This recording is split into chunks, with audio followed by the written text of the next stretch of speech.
EK87 dòng TKL đã về anh em ơi. Đi kèm với nó là một cặp nhổ keycap màu cam. Con này cân nặng của nó lên đến 700g anh em ạ. Còn bây giờ cùng mình test nó.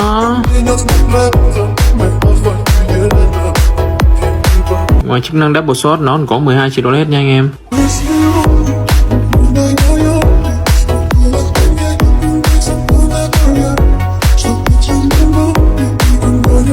Con này thì có hai phiên bản, một là Red Switch và Blue Switch. Đặc biệt Red Switch khi gõ bản thì khá là êm và không gây tiếng ồn cho người khác nha.